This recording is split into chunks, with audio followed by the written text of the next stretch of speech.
ఏపీలో మాజీ మంత్రి సీదిరి అప్పలరాజు కొడుకు యాక్సిడెంట్ చేశారు. ఏంటన్నా అసలు ఆ యాక్సిడెంట్ ఏంటి, ఆ సిచ్యువేషన్ ఏంటి? సీదిరి అప్పలరాజును కూడా అరెస్ట్ చేయాల్సిన అవసరం ఉంది, ప్రభుత్వం పగబట్టిందా అని చాలా మంది అడుగుతూ ఉన్నారు నన్ను. అంటే అలాగే వాళ్ళ అబ్బాయి చేసింది ఎంతవరకు కరెక్ట్, ఈయన చేసింది ఎంతవరకు కరెక్ట్, ఒకసారి మనం మాట్లాడుకునే ప్రయత్నం చేద్దాం. యాక్సిడెంట్ అన్నా సాధారణంగా ఎవరికైనా జరుగుతూ ఉంటాయండి.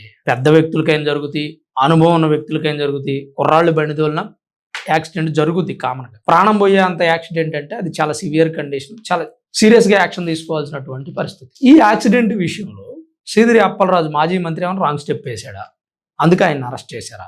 కొడుకు చేసిన తప్పుకి ఆయన అరెస్ట్ చేయడం ఏంటి? మామూలుగా యాక్సిడెంట్ అయితే ఏం జరుగుతుంది, రోడ్డు ప్రమాదం కాబట్టి అనుకోని కావాలని ఎవరు చేయరు కాబట్టి దానికి అంతో ఎంతో సెటిల్మెంట్లు మాట్లాడుకొని కోర్టులో కేసును కొట్టేసుకునే ప్రయత్నాలు జరుగుతాయి. ఇప్పుడు ఉద్దేశపూర్వకంగా చేసింది అయితే సెటిల్మెంట్లు ఉండవండి. యాక్సిడెంట్ అనేది అనుకోకుండా జరిగింది, ప్రమాదం అది, దానికి సెటిల్మెంట్ ఉంటుంది. ఆ కుటుంబాన్ని సంప్రదిస్తే వాళ్ళు ఏముందిలే బాబు, మరి యాక్సిడెంట్ కదా, మరి చచ్చిపోయినతో పాటు ఇతన్ని చంపలేం కదా అనేదో మాట్లాడుకునే ప్రయత్నం చేస్తారు. అలా కాకుండా ఇక్కడ ఈ చనిపోయిన వ్యక్తికి జాలి చూపించకుండా, వారి కుటుంబం పైన జాలి చూపించకుండా ఆ కుర్రాన్ని తప్పించే ప్రయత్నం చేశారు. తప్పించాల్సిన అవసరం లేదు అసలు వాస్తవంగా. ఎందుకంటే యాక్సిడెంట్ జరిగి సెటిల్మెంట్ అయిన కేసులను మనం ఎన్నో చూసాం.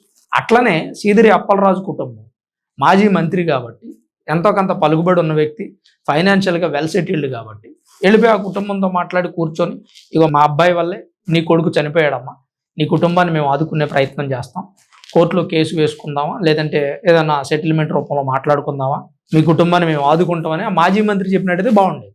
అట్లా చెప్పాల. అసలు యాక్సిడెంట్ చేసింది కొడుకు కాదని తప్పించే ప్రయత్నం చేశారు. అతని ప్లేస్లో అతని అనుచరుడు కొడుకుని తీసుకొచ్చి ఇతనే యాక్సిడెంట్ చేశాడని కేసును తప్పుదారి పట్టించే ప్రయత్నం చేయటం, సాక్ష్యాధారాలు తారుమారు చేయటం. అలా చేసినప్పుడు ఏమైందంటే ఆల్రెడీ కొడుకు చేసిన యాక్సిడెంట్లో ఇతని మీద కేసు నమోదైంది. సాక్ష్యాధారాలు తప్పుదారి పట్టించి కొడుకుని తప్పించడానికి ప్రయత్నం చేసినందుకు తండ్రి మీద కేసు నమోదైంది. పైగా సీదిరి అప్పలరాజు గారి సతీమణి ఏమంటారంటే, ప్రభుత్వం ఈ కుటుంబాన్ని ఆదుకోవాలంట. దుబ్బా దానయ్య గొర్రెల కాపురం ఉన్నారు కదా, వాళ్ళ కుటుంబం. యాక్సిడెంట్ చేసిందేమో మాజీ మంత్రి కొడుకు, ఆదుకునేదేమో ప్రభుత్వమా? ఇప్పుడు ప్రభుత్వం చట్ట ప్రకారం చర్యలు తీసుకుంటుంది. ఒక ప్రాణం పోయినప్పుడు యాక్సిడెంట్ చేసిన వ్యక్తిని కేసు నమోదు చేసి లోపలికి పంపిస్తారు. అలాగే దాన్ని తప్పించాలని చూసి సాక్ష్యాధారాలు మాయం చేయాలని ప్రయత్నం చేసిన మాజీ మంత్రిని కూడా అరెస్ట్ చేశారు.